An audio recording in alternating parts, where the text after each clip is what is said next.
See, my only fear right now is that I don't know if I have the talent to get hired somewhere. Talent is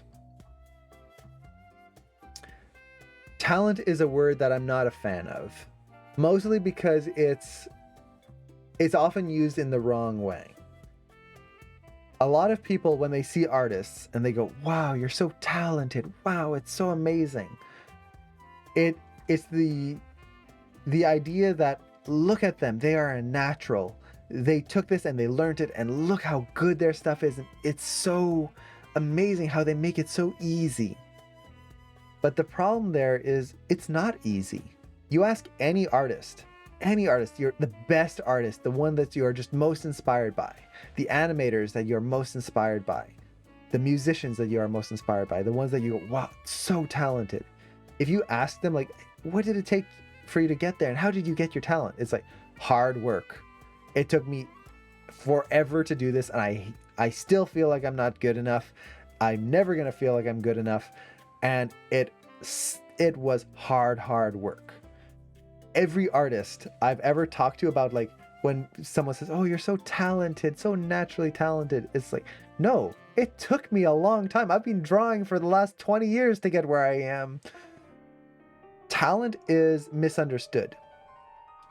There is natural talent. Of course, some people are going to be much better at certain things than others.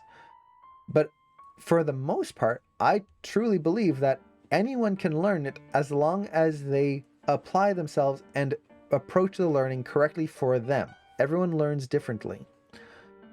So if this is something you really want to do, it might take a while. Yes, especially depending on your background. So for example, for me, I don't draw really. Before Animation Mentor, I didn't draw. The only thing I did was 3D modeling and some rendering, stuff like that. No animation.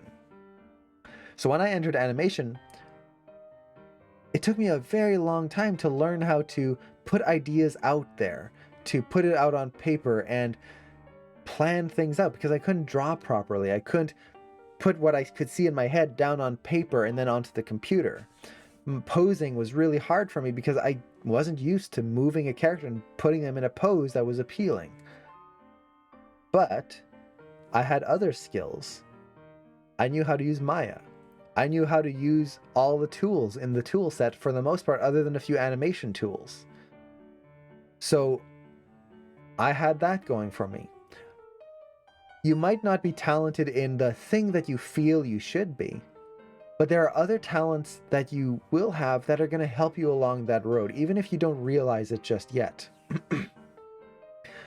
And it really all comes down to putting that work in, making sure that you put the hours in. If you want to learn how to animate, it's going to take time. It took me 1.5 years before I had a reel that I felt ready to show. And that's only because I went through Animation Mentor with a very strict curriculum that got me there. If I was learning on my own, it would have probably taken twice as much time. It's okay for things to take time. You're learning, you're putting a whole bunch of stuff in your brain that wasn't there before. Enjoy the journey. It sucks that it takes a long time, but it makes it worth it in the end. And it's something that I've started I want to get back into drawing some more, and I'm trying to encourage myself in that same way of, sure, I'm from my viewpoint, I'm terrible right now. I can't draw faces at all. I can draw an eye, I can draw a mouth, I can kind of draw a nose, I can draw the silhouette of a head, but I put them all together and it's a horrible mess. But I know that if I keep trying, I'll get there. I just need more practice. So you keep practicing, you keep pushing yourself, find your weak points, make yourself better at them. That's where the talent comes from. The talent is not being able to animate. Talent is not quitting. Talent is going, okay, I'm terrible at this right now, but I'm going to be better. And you keep doing it until you're better. And then you have talent. So don't feel like if you don't have this natural talent that you should just never try. Talent will come to you.